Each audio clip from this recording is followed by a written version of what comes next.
Во најновото издание на регионалните вести ќе гледате.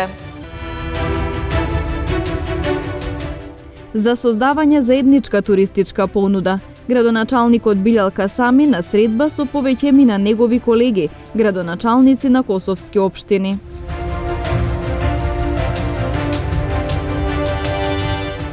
Четириесетиедногодишната тетовка која извршила десеттина измами, од вчера е во затворот во Скопје за издржување на мерката притвор.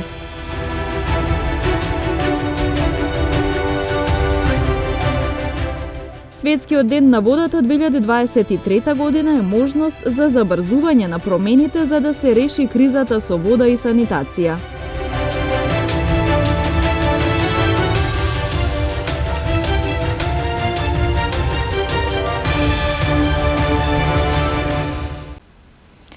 Тетовскиот градоначалник Билјал Касами утринава уствари пријателска средба со повеќеми на негови колеги градоначалници на општини од Република Косово.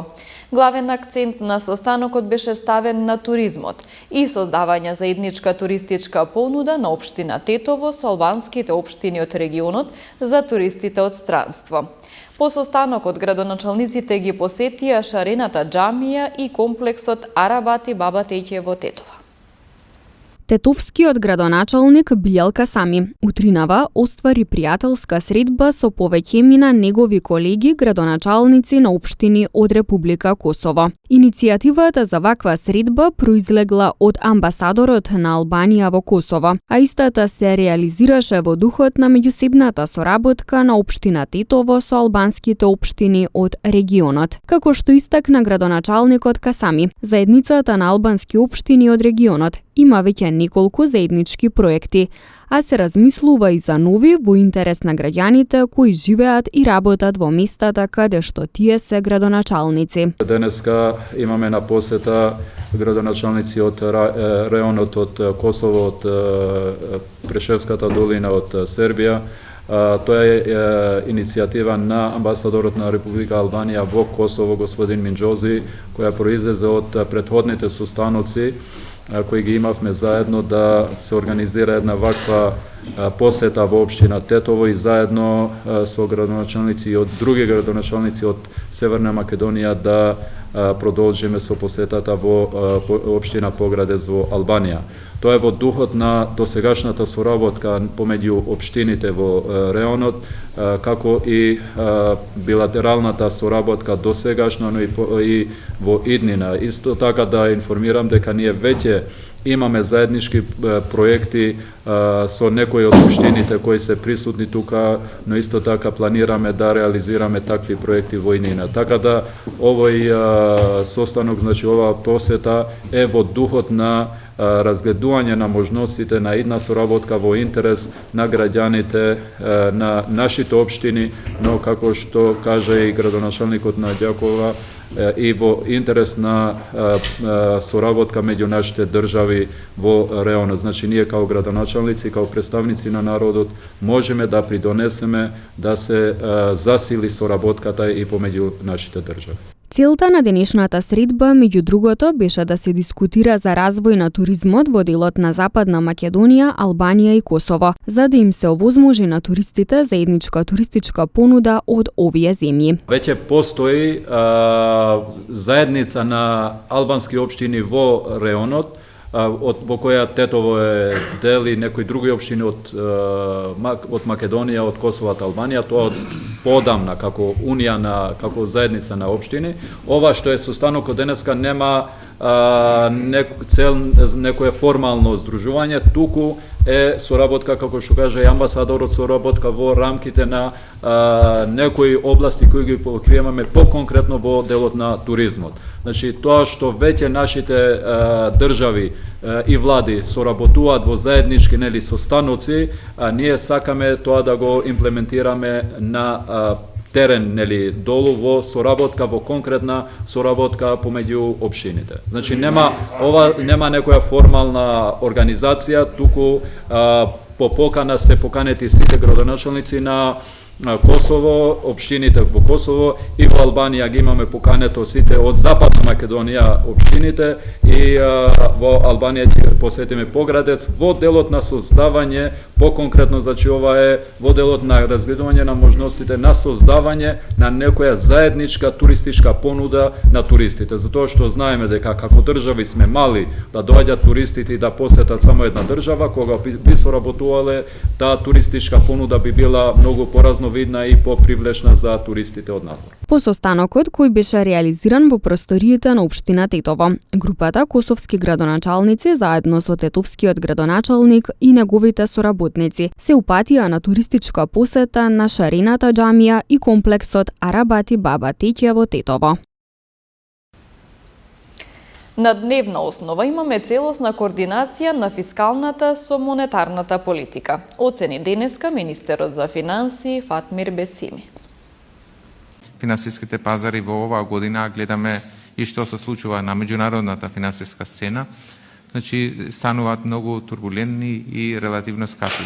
Овој начин на финансирање на развојот на нашата земја со вакви проекти, со грантови и поволни кредити од Европска инвестицијска банка, Европска банка за обнова и развој, програмите со Меѓународниот монетарен фонд, Светска банка и другите, како што беше и предходно KfW и други банки, значи се само еден од аспектите што ги правиме во контекст на финансирањето на развојот со поволно финансирање. Ова е на некој начин и одговор на прашањето во однос на тоа на високите каматни стапки што Народна банка ги утврдува, затоа што Народна банка тоа го прави со цел да ги стабилизира очекувањата за порастот на цените. Значи, додека тие од друг аспект имаат влијание врз аспект на динамиката на растот, ние во како фискална политика, значи сме во целосна координација со монетарната политика и тоа може да се гледа со фактот што ние од COVID па до сега и во 5-годишните проекции имаме постојано консолидирање на фискалната политика.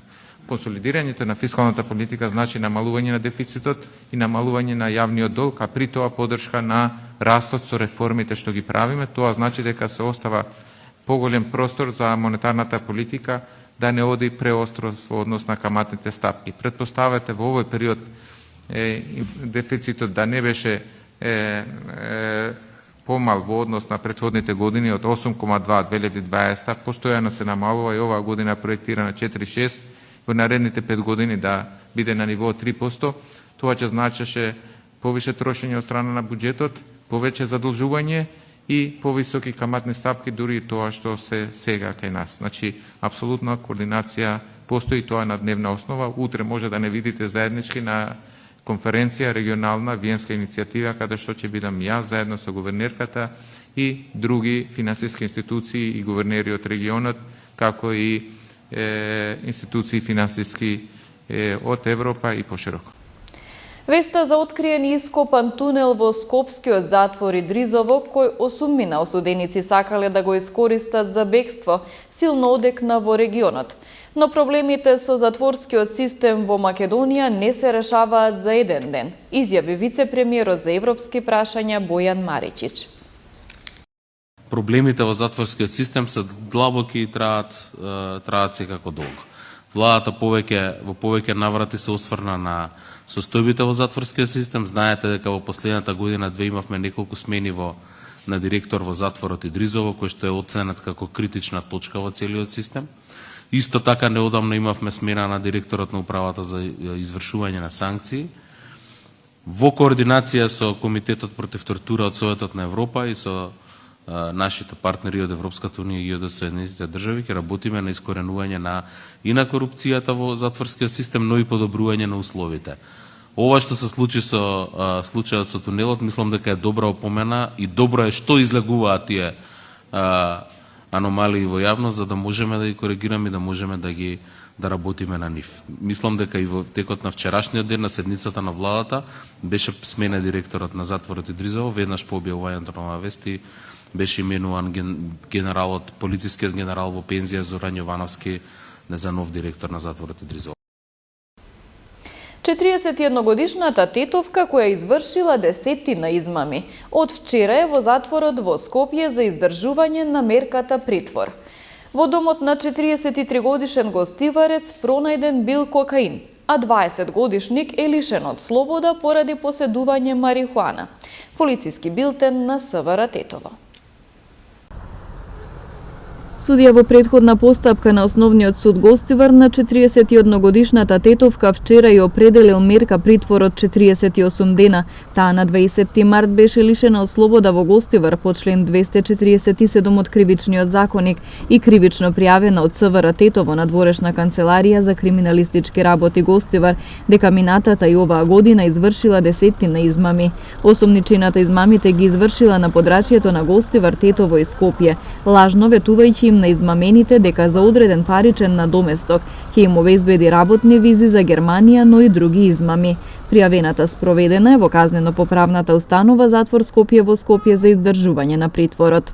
Полициски службеници од СВР Тетово Оделение за внатрешни работи Гостивар вчера лишиле од слобода 43 годишен гостиварец затоа што при претрес извршен со судска наредба во неговиот дом пронајден е кокаин и дигитална вага. Тој е задржан во полициската станица Гостивар и по целосно расчистување и документирање на случајот ќе му биде изготвен поднесок по член 215 од Кривичниот законник за неовластено производство и пуштање во промет наркотични дроги, психотропни супстанции и прекурсори. Полициски службеници на СВР Тетово вчера вечер во Тетовска Брвеница лишиле од слобода 20 годишник од ова село затоа што кај него била пронајдена и одземена марихуана. Тој е задржан во полициската станица Тетово и по целосно документирање на случајот ќе му биде изготвен соодветен поднесок. СВР Тетово вчера од 7 до 12 часот спроведе засилена акциска контрола на возила кои вршат јавен превоз на патници, најмногу автобуси и комбиња. При контролата откриени и санкционирани биле 4 технички неисправни возила. 2 од нив имале неисправни сопирачки, едно било со неизвршен технички преглед и едно не ја поседувало потребната опрема. Технички неисправните веднаш се исклучени од сообраќај и на возачите им се изготвени предвидените поднесоци. Покрај ова санкционирани исто така биле и 5 други видови сообраќајни прекршоци. Од почетокот на годината во Тетовско изречени 1192 мерки за непрописно паркирање, додека во Гостиварско 145. Глобите за ваков вид прекршок се движат од 45 до 180 евра.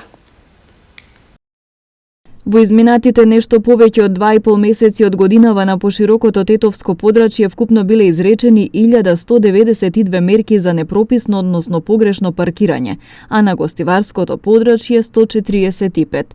Во овој период во Тетово од ПАЕК службата вкупно биле подигнати 946 возила, кои во голема мерка го попречувале нормалното и безбедно движење на другите учесници во сообраќајот и пред се на пешаците. Претежно станува збор за возила паркирани во така наречени двојни редови, во зона на крстосници, на тротоари и на други недозволени места. На сите возачи прекршители изготвени им се адекватни поднесоци и зависно од тоа каде ги паркирале возилата, тие ќе се соочат со парични глоби кои за овој вид сообраќаен прекршок се движат од 45 до 180 евра во денарска противредност. Секторот за внатрешни работи Тетово и во наредниот период ќе продолжи со засилени контроли околу паркирањето, посебно во централните подрачја на Тетово и Гостивар, со цел да овозможи непречено и безбедно одвивање на сообраќајот. 22 март се одбележува како Светски ден на водата. Ова е прилика да се нагласи дека 2 милиарди луѓе ширум светот немаат безбедна вода за пиење. Светскиот ден на водата 2023 година е можност за забрзување на промените за да се реши кризата со вода и санитација. Во 2015 година светот се обврза на целта за одржлив развој, како дел од агендата за 2030 година. Ветувањето дека секој ќе има безбедно управување со водата и санитацијата до 2030 година. На милиарди луѓе и безброј училишта, бизниси, здравствени установи, фарми и фабрики се уште не им е исполнето основното човеково право на пристап до здравствено безбедна вода и санитација. Од Министерството за животна средина и просторно планирање велат дека во земјава во изминатиот период се изградени пречистителни станици во 6 градови, а во следниот период е планирана изградба на вакви објекти и во другите, меѓу кои и Тетово. Министерството за животна средина и просторно планирање во последните неколку години инициираше значајни реформи во секторот води, насочени кон обезбедување одржливо управување со водите, преку изградба на системи за собирање и третман на урбаните отпадни води, како и заштита и зачувување на водните ресурси.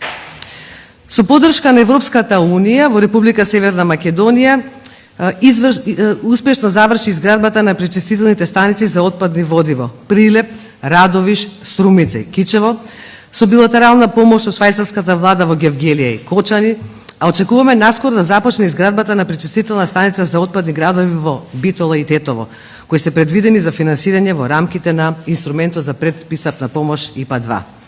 Со тоа ќе се обезбедат 37,5% од потребните национални капацитети. Исто така, подготвивме техничка документација за општините Велес и Штип, чија изграда треба да започне во најблиска иднина, како и колекторски систем за Виница и негово поврзување со постојната пречистителна станица во Кочани. Ако кон ова ја додадеме и пречистителната станица за отпадни води во Скопје, постигнуваме 74,7% од потребиот национален капацитет. 1,4 милиони луѓе умираат годишно, а 74 милиони ќе имаат намален век на живот поради болести поврзани со лошата вода, санитарните услови и хигиената. Денес 1 од 4 лица, односно 2 милиарди луѓе ширум светот,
Со временската прогноза ги завршуваме регионалните вести. Пријатно!